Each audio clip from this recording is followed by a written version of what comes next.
We are now live, ladies and gentlemen. I want to thank all you closers for showing up today to this live podcast recording.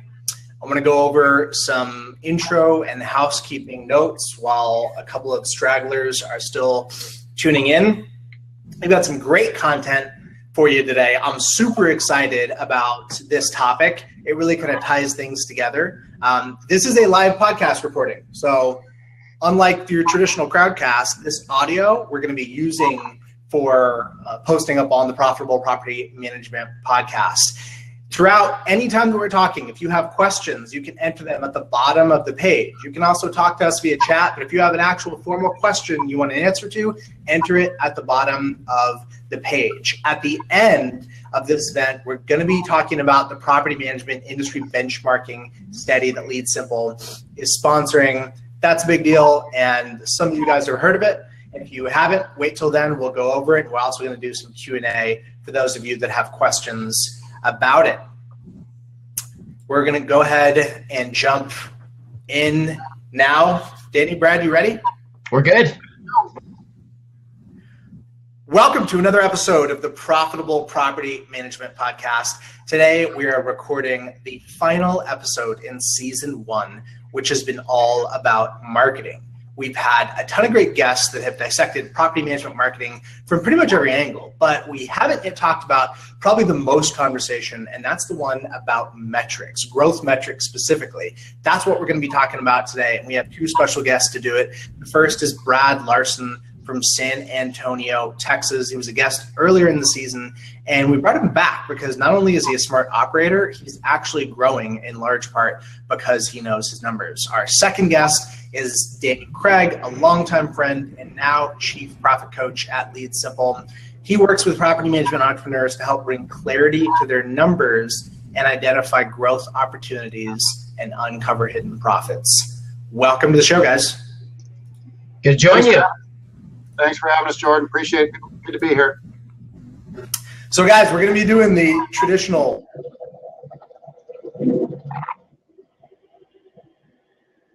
We have a frozen. It's frozen for me too. Jordan froze. All right, you guys can't see me? Yeah, we're good. All right. So we're going to start off with. It's just adding suspense to the reveal. Yeah, exactly. You got to roll with it when things are live, you know? We're going to start off by talking about the why, about why the numbers and the metrics even matter. I love the quote, you can't measure it, you can't improve it, Lord Kelvin. There's 3 problems that we're trying to tackle. We're going to cover each of these point by point. Each of these problems is something that we individually have felt a lot of frustration about. And I'll start with the first problem that I see over and over again, and this problem has been happening since I've been in the industry in 2008, and that is confusion about what really matters. I talk to a lot of folks that in the absence of clarity of really knowing what they need to do to grow, default towards the lowest common denominator type thinking. And that mindset, it says one and only one thing: I just need more leads. Come hell or high water, the one solution is just give me more leads and everything.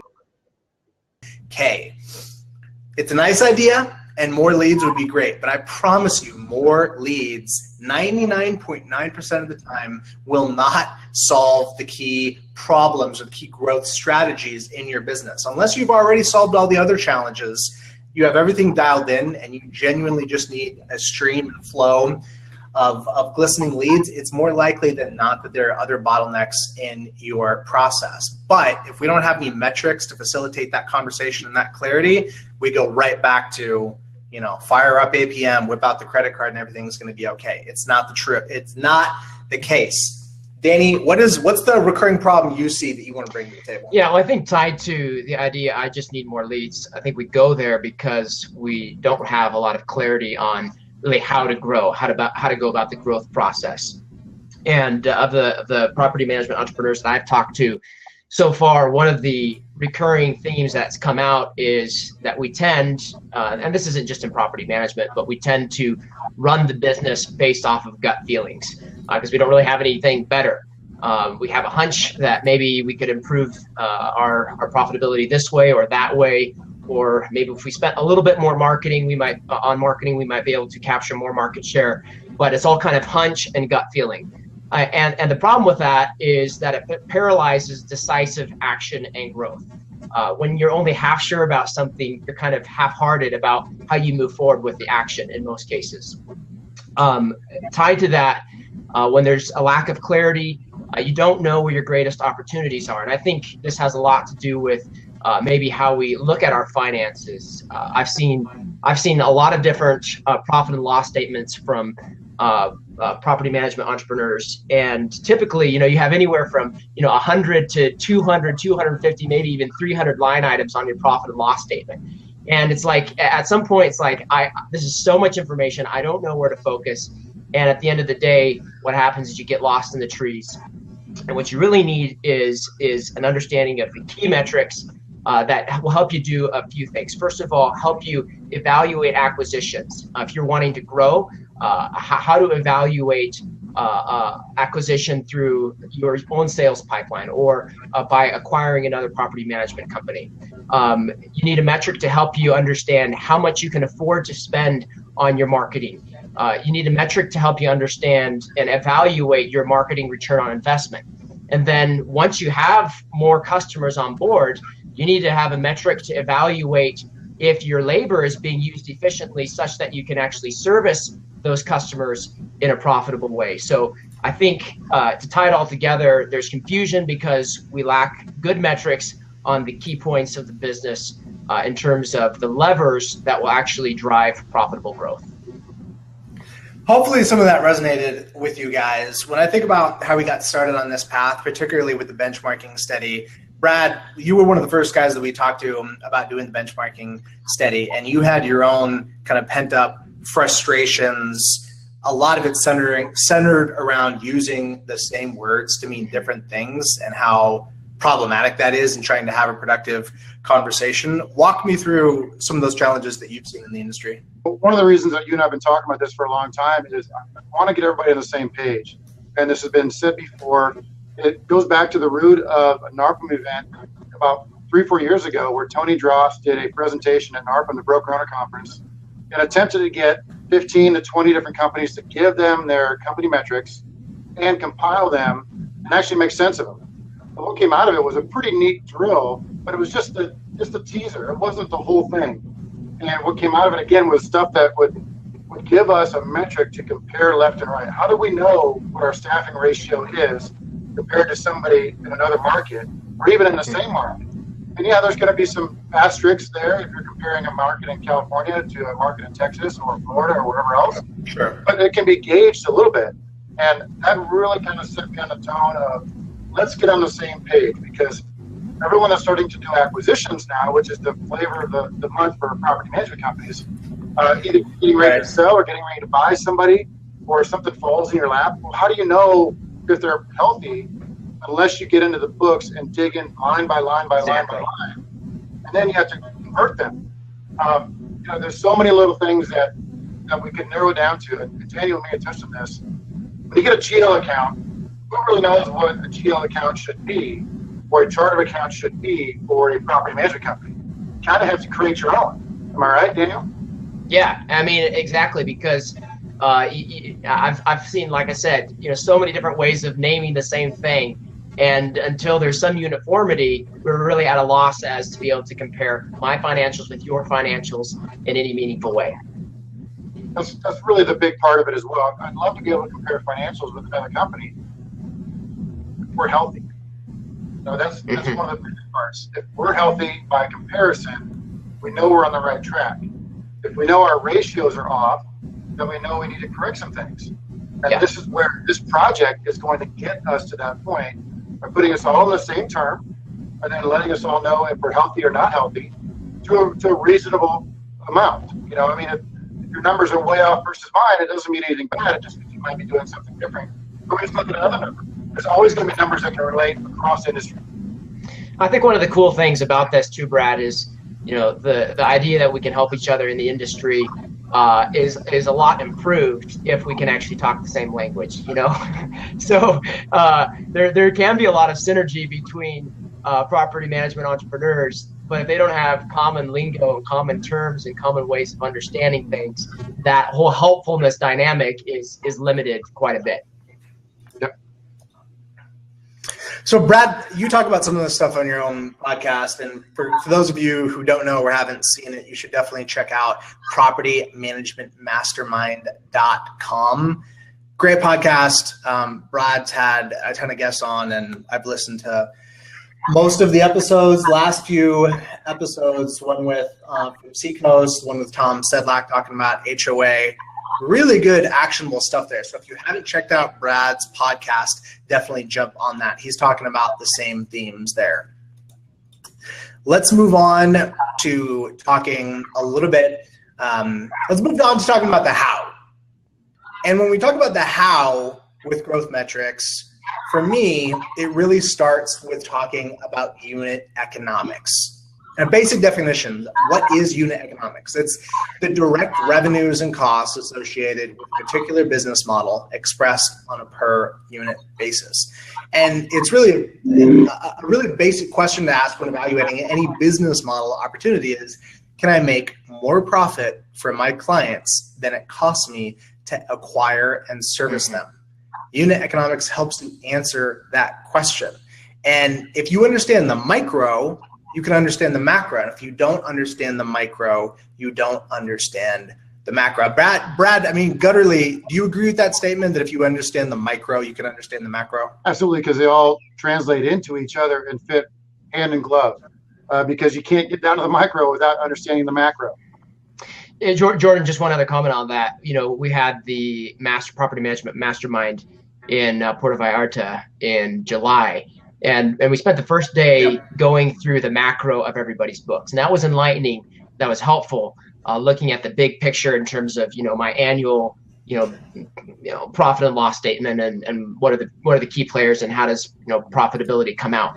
But on the second day, when we took it down to the level of unit economics, and we said, okay, now let's break down your big picture financials into a per unit basis. I don't know if you remember this, but it was like the lights went on, like, okay, now I understand this, because it's like it brings it down home on a per door basis.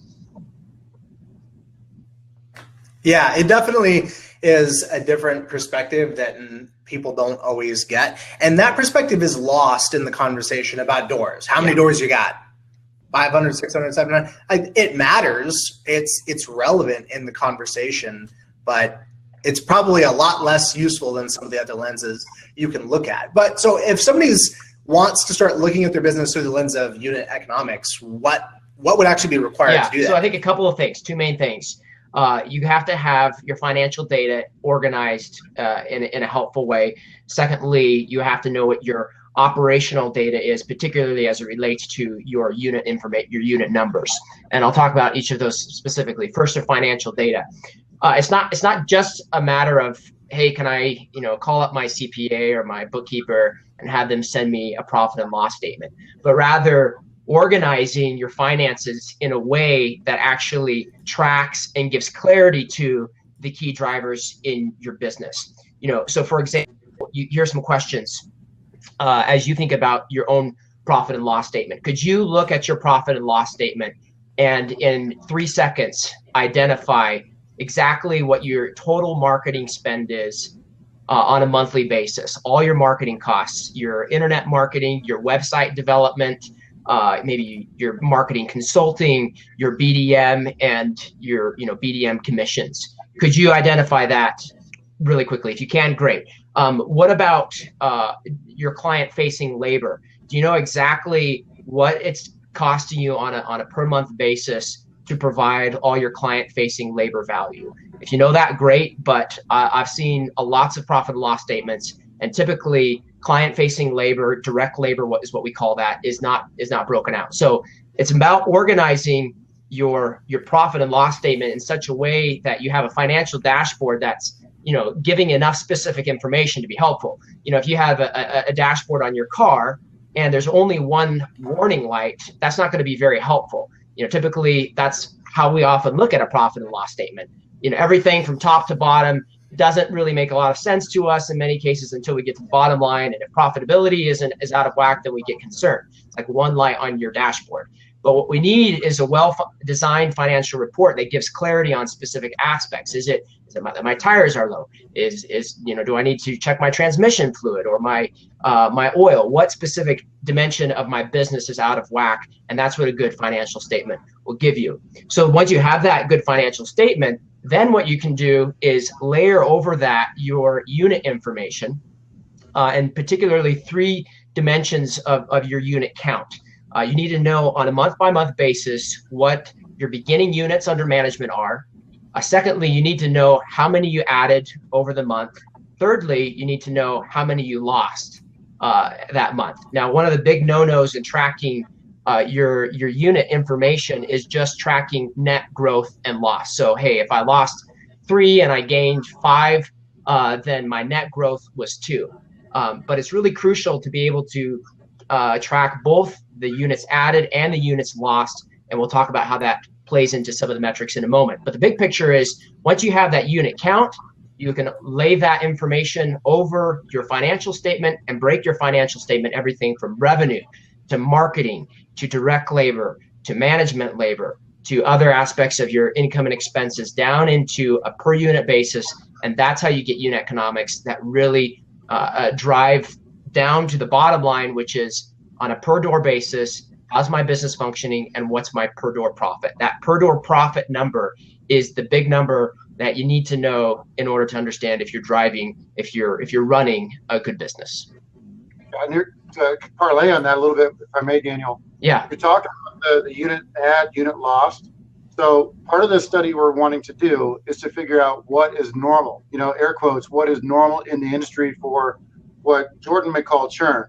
I call it lost accounts. You can call it any different things. This part of the study is to figure out what we'll call it, right? Exactly. So let's call it churn for now. Units added, units lost. The average should be around 15%. It could be as high as 20. It could be as low as 10. These are also international metrics. We lost 20% in 2016 with the big sell-off. This year, we're probably going to be around 12 to 14% for losses. But management companies could or should expect around that 10 to 15% of loss every year. And that's 40 years of experience from Bob Walters, who is emceeing the PM Growth Summit, right, Jordan? He'll tell you absolutely the exact same thing. He'll tell you that 10% churn is about where you should stay, 10 to 15%. That's the part of what we're doing with this study is to actually give somebody that metric of, okay, it's great you're tracking it, but what does it mean? How do I compare? Yeah. Now we know. That's a metric we want to all get on the same page to, one, define it, and then actually put parameters around it.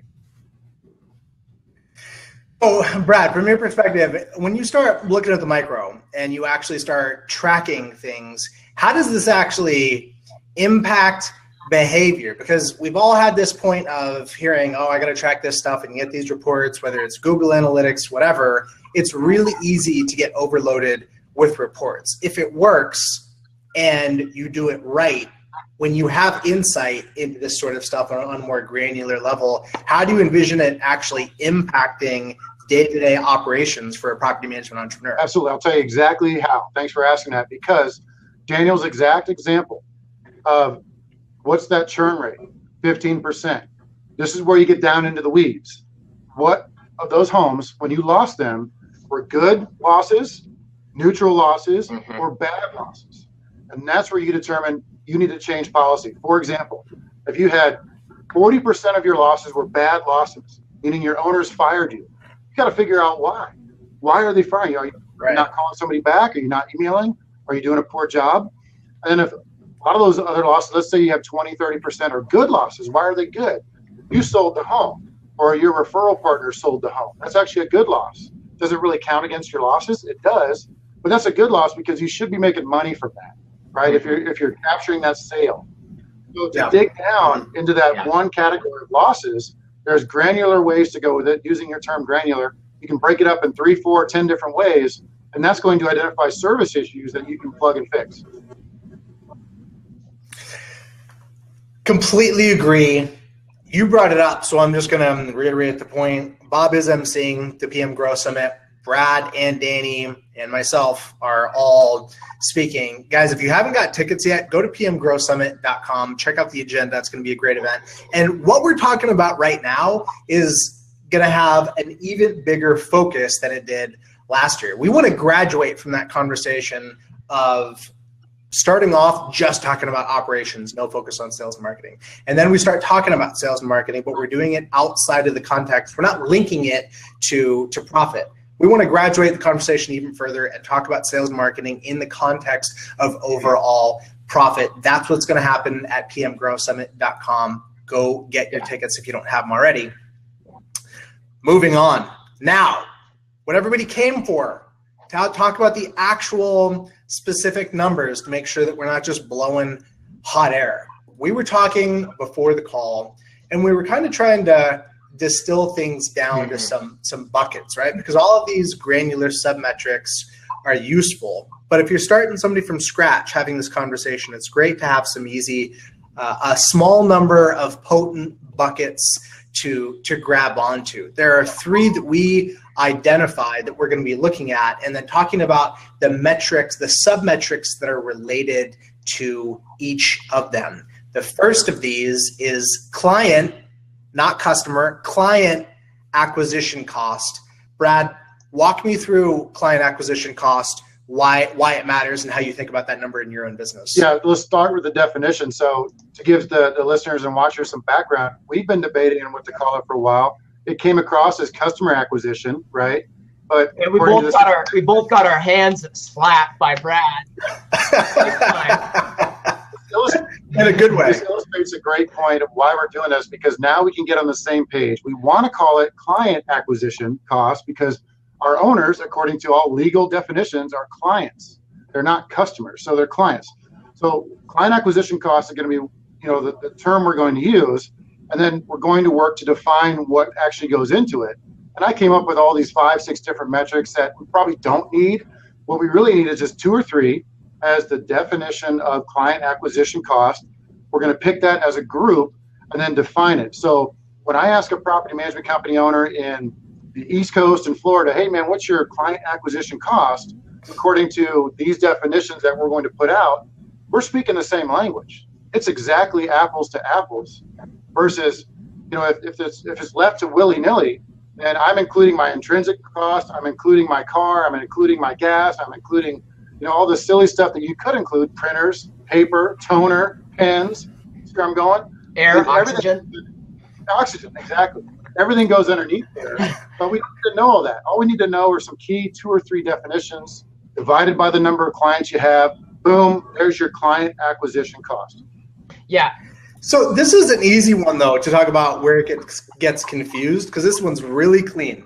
People confuse customer acquisition cost with cost per lead, meaning most folks only tend to look at their marketing dollar spend, and they ignore either formal sales labor in the form of a BDM or their time spent. I think that's the most frequent way that people screw this number up. Yeah, I mean, and I think it has to do with other things that could factor in. If you're using 4.5, are you factoring them into your client acquisition cost? Well, you should. And this is the sort of thing, just to kind of talk a little bit about the benchmarking study. What we're doing is everybody that's a participant in the study, we're going through every single line item in the chart of their accounts, whether it's some people break it down to manage my property spend, or lead gen spend from that website. We're rolling all that stuff up into the exact ingredients and making really clean apples to apples comparisons from different participants so that we can actually give you an accurate metric for what standard CAC is. Super useful stuff. It's a big undertaking, not something that we take lightly. We talked about 3 buckets, 3 high-level buckets that if you get these right, your business is going to be a well-oiled machine. The first was client acquisition cost. The second, client lifetime value. Danny, CLTV, we've all talked about it. Why does it actually matter? So, customer lifetime value is just a powerful number, because it really takes a look at and says, okay, instead of just looking at, hey, this client generated X revenue this year for me, It really looks at and it's a metric to give the full picture of what that client is going to give back to you for all that you've put into them in terms of your marketing spend and in terms of the ongoing service that you're providing. So lifetime value basically just says what is over the lifetime that this client, Brad, I caught myself, that this client is on board with me, how much revenue are they going to generate? Very simple concept. Now, let me break that down a little bit more. Here's a couple of scenarios to help clarify why this is an important metric, especially as it relates to marketing. Let's say one guy, Joe, has an average lifetime value of about $10,000 for every door that he manages. And let's say that his client acquisition cost is $500 a door. So when he spends $500 on marketing, he's going to get a new client that's going to give him $10,000. It's going to generate $10,000 over the lifetime that client is with him. Those are pretty standard numbers. Now, let's say there's another guy who's just absolutely set on growth. So he decides that what he's going to do is he's going to gobble up market share by spending $1,000 for each new client. So he's going to bump his client acquisition cost up to $1,000 per client. Let's say that because he's so focused on growth, though, he hasn't really taken the time to think through how he's going to be providing top-notch service to his clients. So they end up leaving him a little too early, and the result is that his client lifetime value, instead of being 10K, is actually only 5K. And I have seen this happen. Here's the net result. Even if he gets twice as many clients as the guy spending $500 per new customer, which probably isn't likely, but even if he gets twice as many clients, he is not generating $1 more in revenue, even though he's spending 4 times as much in marketing. So one guy with 10 clients, another guy with 20 clients, if this guy has a lifetime value that's twice as much, they're generating the same amount of revenue overall, but this guy over here spent 4 times as much on marketing. So what client lifetime value does is really gives you a bird's eye view as to whether or not you're really in a place of, hey, are my clients happy with me? You should be at least 10 to 12K is what we're seeing so far in terms of client lifetime value. So you want to be at an acceptable level before you step on the marketing gas. And then once you're in a good spot there, you can measure your client lifetime value compared to your customer acquisition costs and say, hey, I think I can justify spending $1,000 per new client because my client lifetime value is really great. I can justify making that spend. So that's a couple of perspectives as to how client lifetime value affects the business. Brad, what do Part you of think? this benchmarking study is going to actually help define what and how to get to a client lifetime value.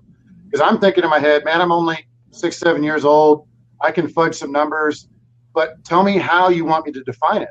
Do I take the last 3 years? Do I take the last 5 years? Do I just throw a number at a dartboard? So part of this benchmarking study, guys, and everybody listening, is that the two of us, all three of us, are going to come together on how we actually define that. Yeah. And if you can't define it, we're going to help you at least use a gauge of your last year or 2 year or 3 years of data, and you can prorate it. So we're going to come up with a formula that will actually be the CLV for you. So Danny, I know you're chomping at the bit because you've got some specific commentary there. Before you do, just to be clear, the reason Brad is in the room is because Brad is a property management entrepreneur. I do not. Danny does not run a property management company. We got the E, we're entrepreneurs, but we are not operators. Right. So we want to add value, but we cannot do that outside of the context of working with other smart operators. So we got Brad, we got a handful of other, and basically a board of advisors for this study that's kind of helping to inform our approach, methodology, et cetera. That said, Brad, you bring up a good one, and Danny, I think we may have already cracked the nut on calculating CLTV. Yeah, one of the reasons there's been confusion on customer lifetime value is because people are just scratching their heads like, how do I even know? I mean, the way they think about it is, well, I got to take my average revenue per client, and then I got to multiply that somehow, by some like average months that the client stays with me. And so they're digging into their property management system, like, how long has this client been with me? Well, that client's not been with me as long, and they try to come up with some average. So it's really, really tricky to get that information. That's not the right way to calculate it. Here's how you calculate it. You calculate it based off of your churn. And so that's where really tracking your turnover helps you, and not just net churn, but your actual, how many units you lose on a per month basis is how you calculate your lifetime value. So very simple.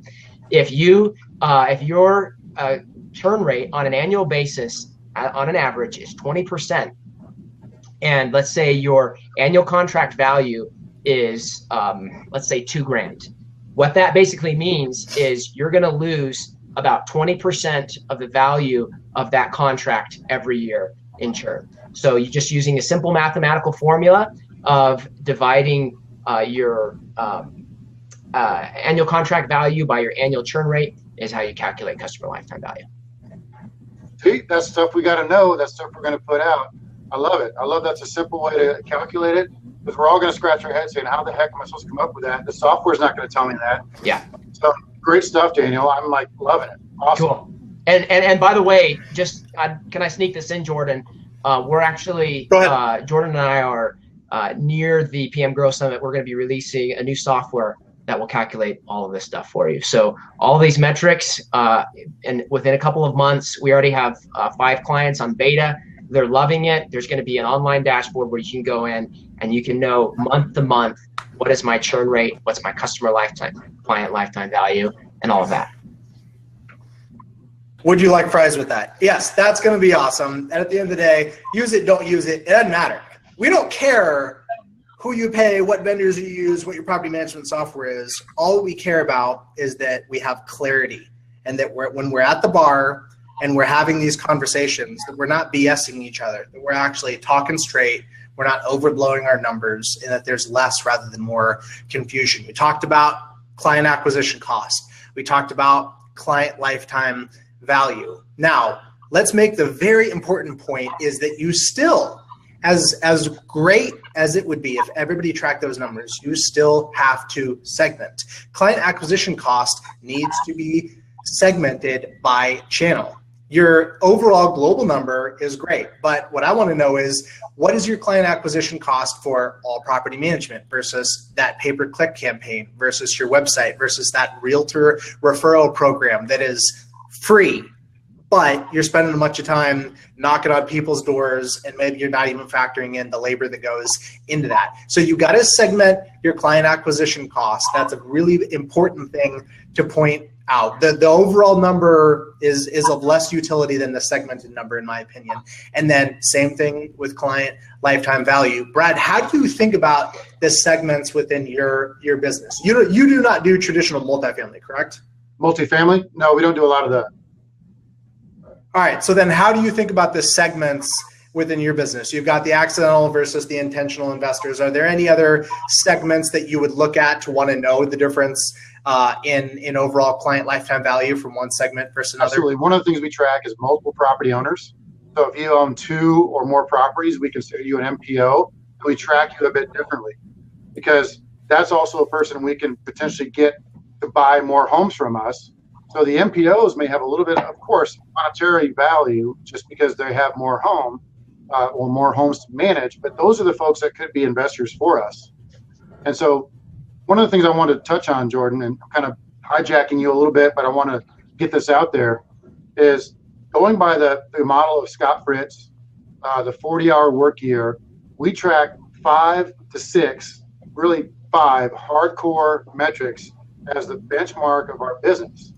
And so we want to implement and work with you guys on how you guys can make that part of what you put into this whole project, is picking out 5 or 6 important metrics. So for example, if I may, management fee revenue. Please do. Management fee revenue per door managed.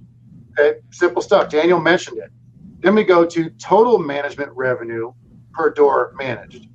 Here's another talking point, fork in the road. Do we include maintenance? Do we not include maintenance? Right? Yeah. Think about it. You include the maintenance costs. Are you making money on maintenance or not making money on maintenance? If it's a pass-through money, no. don't consider it. If you're making something for maintenance, either preferred vendor discounts or some sort of overcharges, that should be considered in total management revenue per door. So the other line we look at is total growth percentage year over year. That's a very important metric from Scott Fritz. He wants to know if you're growing. And if you track those year over year, like what are we doing November this year compared to November of last year? I could see my number, but I don't want to brag. The big one I think we're getting to, and steal your thunder a little bit, Jordan, on the churn one. Not the churn, excuse me, the employee one is percentage of total company staff expense to revenue. Like we were talking about that earlier. That's one I want you guys to kind of touch on, because I think as far as management companies, we want to know where we are. And let me give you the full talking point, and you guys can take it from there. So we want to turn this into some sort of metric for everybody. And ours is right around 49 to 50% of our management. I'm trying to say this correctly. Our revenue minus our staffing costs is about 50%. So that's what it costs us to run the business. Historically in NARPM, that's around the average. Because that drill Tony Drost did in 2014, he was getting everything from 45% to 65%.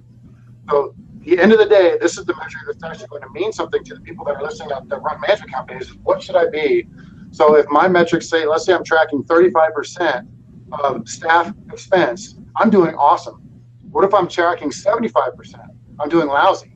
So now they know. Without this study, without this metric, they wouldn't know potentially. Yeah. So Brad, on that point, let's take it a step further. Let's talk about the logic of why somebody says that. Surely you've heard somebody say, well, yeah, my labor ratio is really high, but I'm in growth mode. I'm preparing and scaling for growth. That's great if it happens. But if that number has been static for the last 18 months, then you're just overstaffed, plain and simple. It's always going to have an asterisk by it. I mean, if you yeah. Another one, Bob Walters, to steal his thunder, is you can't have profits and growth at the same time. Yeah. You got to be growing or you got to be profitable. You can't have both. And he'll tell you and you can't have neither. Correct. You got to be one of the or else you run a charity. Yeah. Okay, so let's talk about this labor thing, because I think it's that was actually the third bucket, right, Jordan? You've got client acquisition cost. That's the top of the funnel. Is it working? Then you've got lifetime value. Are you taking care of your clients over the lifetime of their time with you? Then you've got labor efficiency, and that's really the third bucket that you just touched on, Brad, that we want to get to. And here's why labor efficiency is important. Well, just because your clients are with you for 17 years of their life doesn't mean you're making money off of them. If part of your value proposition is that you deliver pina coladas to their doorstep every day, they might love you, but that it's probably going to kill your direct labor costs and kill your profits. So labor productivity, I would say, is probably the single most important indicator of profitability in any business. And certainly that's going to include property management businesses where, like you said, Brad, labor expenses probably represent somewhere between half to 2/3 of company expenses. So let me stop you right there. Yeah. You guys probably don't or won't forget. In the labor efficiency, the big questions are going to be, do I include my salary? Yeah. Do I include my wife's salary? So by this study, we're now going to define that.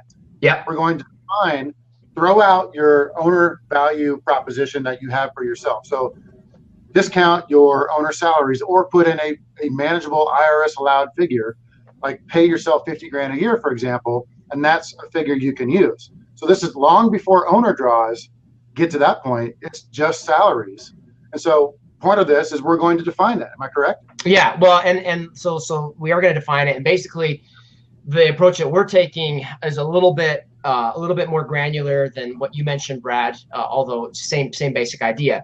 Basically, and this touches to one of the questions that we got a few minutes ago, we're going to define direct labor and management labor. And it's a really crucial breakout to break those two things out, because direct labor really tells you how efficiently you're servicing your clients. And that's really important to know. Management labor tells you essentially how efficiently you're managing your direct labor or getting new clients on board. So Direct labor we define as anybody that spends 50% or more of their time providing client-facing value. So direct labor is anybody that spends 50% more of their time providing client-facing value. That's going to be your property managers. That's going to be your maintenance coordinators. That's going to be even your accountants. If they're spending 50% of their time reconciling accounts for the owners, that they would fall into that direct labor bucket as well. We're also going to be, and this is again where the clarity and definitions is going to help. We're including outsourced direct labor, night tenders, call center services. That's also going to be considered direct labor as well. So we're all talking, these outsourced providers aren't going to be, put down into some expense bucket. They're going to be considered outsourced labor as well.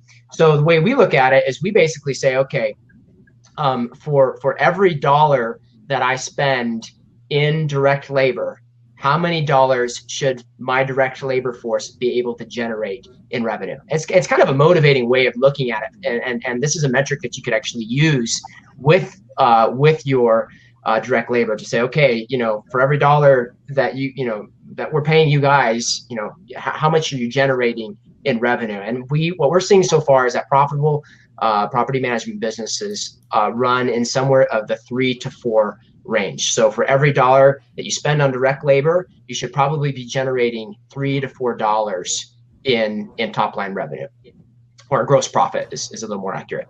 So that breaks out direct labor.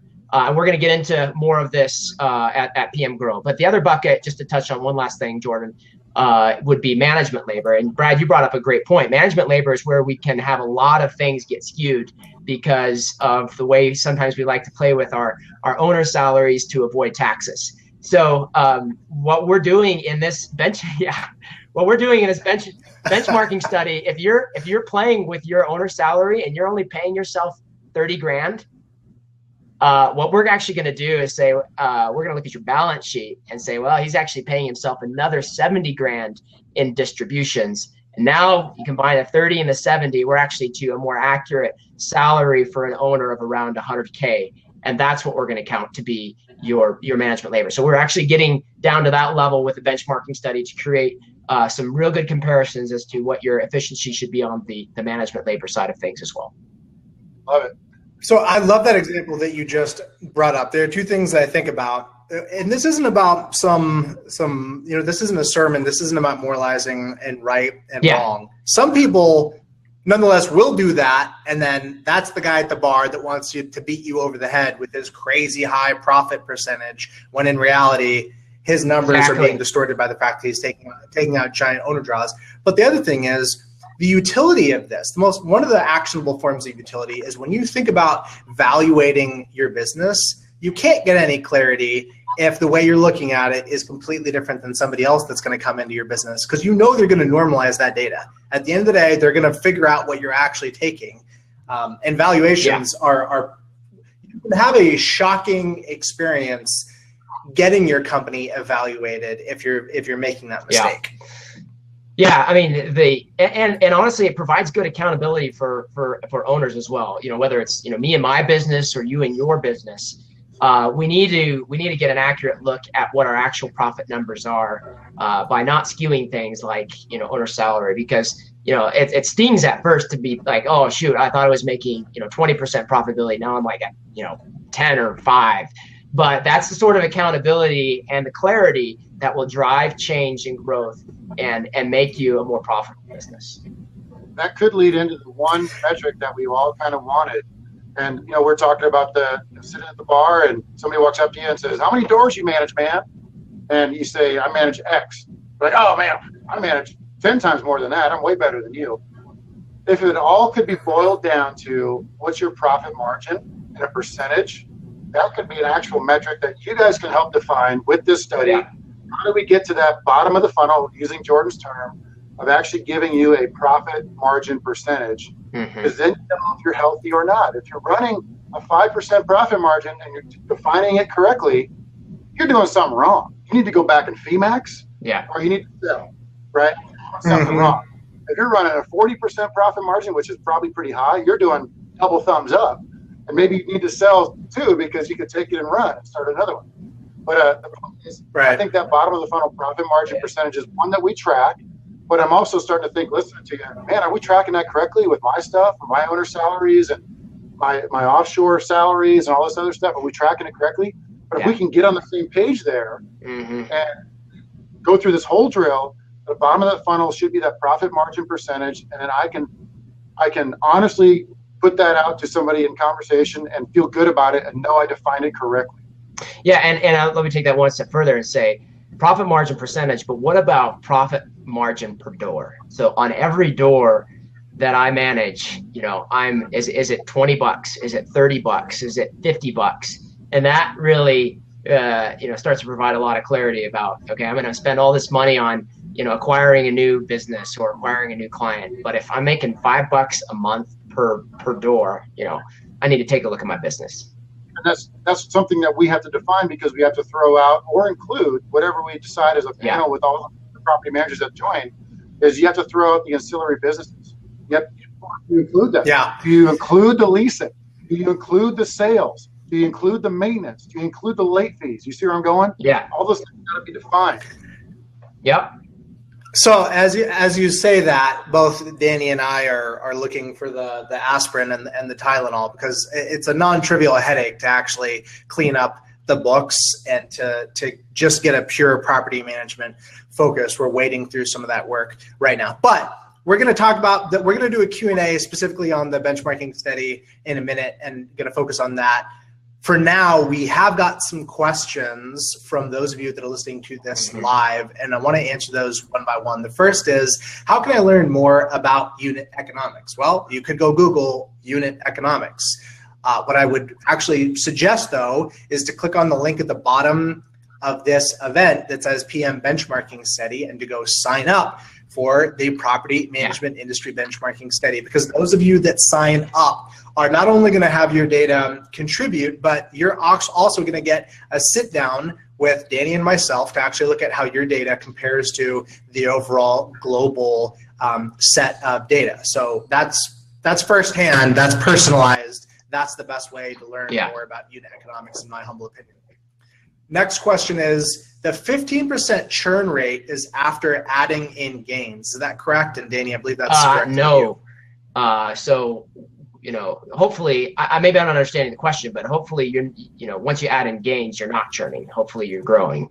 But the 15% churn rate that Brad, and I would agree with that number, is just losses on an annual basis. So you take your beginning units at the beginning of the year. So you started with 500.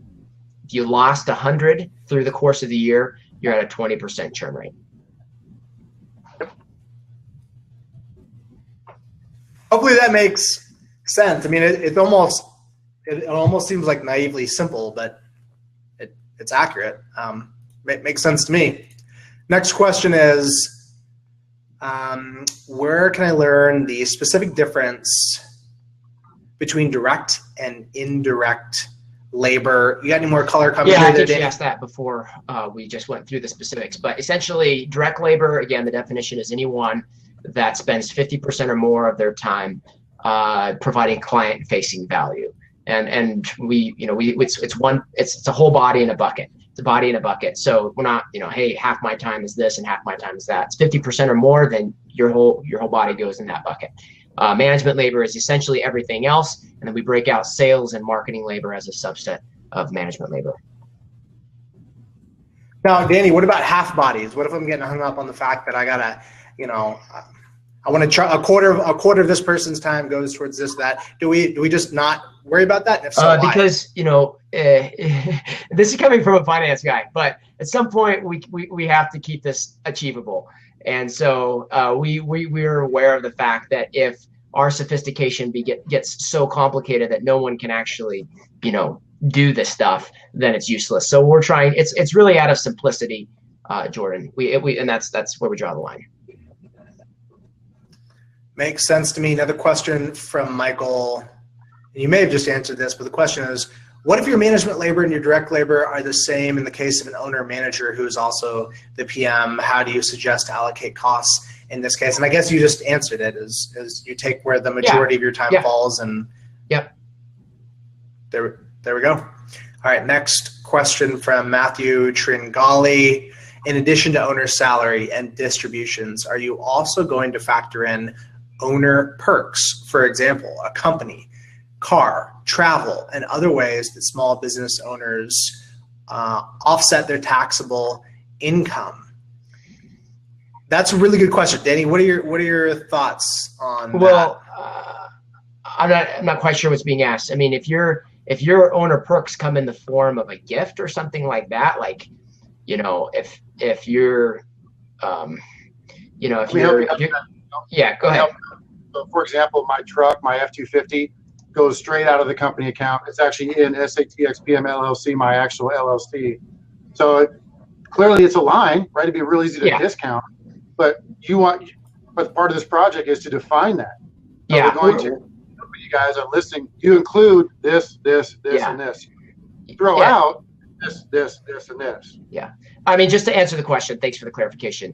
No, we're talking compensation either in the form of W-2 wages or owner distributions. And really what we're getting at is, this is the way to think about owner salary. If someone bought the business and I ceased working for the business, what would they have to pay as a market-based wage to replace me? And that's really where you need to be in terms of how you think about the actual cost of your labor. You need to be in the range of a market-based wage. And one other thing I'll say on that, you might be saying, well, I still want to play with the books to decrease taxes. Okay, you can do that, especially if you're an S corp. However, just be aware that any sort of those kind of goofy things that are going on with your business, if you ever want to sell, that's going to cause problems. You're going to get a discount for financial distortions. So I would really recommend not goofing off with your owner salary if you want to sell, because what you want to prove to the people is that all the costs and all the income in my business is exactly true. No matter who's filling these roles, if you buy my business, you're going to be able to maintain the same profitability. And here's another good reason why we want to do this: to put everybody on the same page in a defined, orderly manner, is to prepare to sell, but also to prepare your business to borrow money to buy another. If books are squeaky clean, and your competitor comes to you and says, "Hey man, I'm out. I'm moving. I want to sell," and you need to go get $500,000, you can take those clean books, go to the bank, and borrow money to get that deal done. Yep.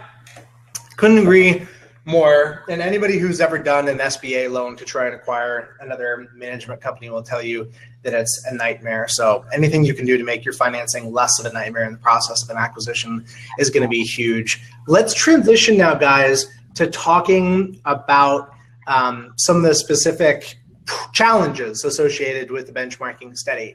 We talked about the fact that we're doing it. If you want to read more, if you want to read the full description, click on that green button at the bottom of what you're looking at right now where it says PM Benchmarking Study, or you can go to the URL leadsimple.com/benchmarking, and you'll be able to get more information. But there's really two big goals. The first is common standardized definitions. The other is the actual benchmarking data. We're planning on releasing this at PM Grow. We're actively looking for participants. The participants are going to get a one-on-one consultation to look at how their data compares to the rest of the industry. Intensely valuable. But in the process of doing this, it is a work in progress. There are a lot of challenges with normalizing this data. And so I just wanted to kind of pull back, open up the kimono and give you guys a little bit of a view into that. Danny, what would you say are some of the key challenges that we've run into thus far in trying to get this study off the ground? I mean, it has to do with the two key sources of data. The first is the financial side of things. Most people are probably tracking their company books separately from the property management software using something like QuickBooks or something like that. And so the first barrier is what we've been talking about. There's probably 300 different chart items that we'll be looking at across probably 400 or 500 different income items across all the different participants, and boiling those down into maybe 5 to 10 key buckets, and basically creating an apples to apples comparison, both on the income side of things and on the expense side of things. So that's one thing. Then the other source of data would be the property management system. Interestingly, some of the key pieces of information that we are talking about, for example, churn, the units you lost in a particular period. There are no good reports in either AppFolio or Propertyware to determine that. So we've been actively talking with the teams at both of those companies, coming up with the report so that we can actually historically generate that information over the last 3 years for all the participants in the study, so that we can actually know what an industry churn rate is. So, and that will affect customer lifetime value. So those are the sorts of challenges, but we're getting through them. And, we also have about, a good handful of advisors on board, like Brad, that are helping us look at certain complications like, okay, lease only revenue. Now, how does that factor in? I might be getting lease only income, but do I have units, and are those lease only units in my property management software? Well, lease only units really shouldn't be considered towards your total unit count of units under management, because you're not getting full lifetime value out of those. Okay, so then how do we extract that information and come up with a true unit count that is really units under management? And then how do we correlate that to the income side of things and pull out the lease only revenue? And so those are the sorts of things that we're working through, because we really want to be accurate and careful with the study. All right, so you forgot probably my favorite thorny question, and that is the multifamily equivalency and handling that whole thing. So I would say the focus of the study is single family homes. But a lot of the people that are going to be participating in the study probably have a mix. Brad. First thing we're going to do is define multifamily and single family for your homes, as we talked about before. According to FHA guidelines on a loan or VA guidelines, anything 1 to 4 units is considered single family, air quotes. So if you take anything 5 units or more as multifamily, that could be something we can define in the study. Yeah, and we are running with that definition. So then the next step is, okay, what's my, if half my units are multifamily, what's really my customer acquisition cost? Because I can't afford to spend the same amount of money that Joe can afford to spend on a single family home with a customer lifetime value of $2,000 to $3,000. If I'm in a multifamily, that maybe my customer lifetime value is $1,000 or something. So we're going to be defining what a true unit is, and how we're actually coming up with unit counts to account for the fact that the value of a multifamily unit isn't the same as the value of a single family home. So we're actually still in the process of pulling the numbers and doing the comparison to come up with a correlation there. But that's how we're going to be handling that issue, is to actually go into the books and come up with a ratio in terms of the revenue, the management fee revenue generated off of a single family home versus a multifamily unit, and doing a correlation and a comparison that way. Whew, makes me tired even just talking about it. But it's a worthy project, and we're excited to be undertaking it. Hopefully, as you guys are listening, you got some benefit out of what we're talking about today. Hopefully, you can join us for the benchmarking study. You can be at the PM Growth Summit in San Diego. But if none of the above apply to you, we hope today that this stimulated some thoughts when you think about how you are looking at the numbers inside of your business, and how you get clarity to be making the best use of your time and dollars as you pursue growth in your business. Danny, Brad, I really appreciate you guys taking the time for jumping on with me today. It's been an absolute pleasure to be working with you guys. It's fun. Thank you, Jordan. Thanks, Jordan. All right, guys. We'll be in touch. Have a good one. Thanks for tuning in, guys. We'll see you soon. Take care, y'all.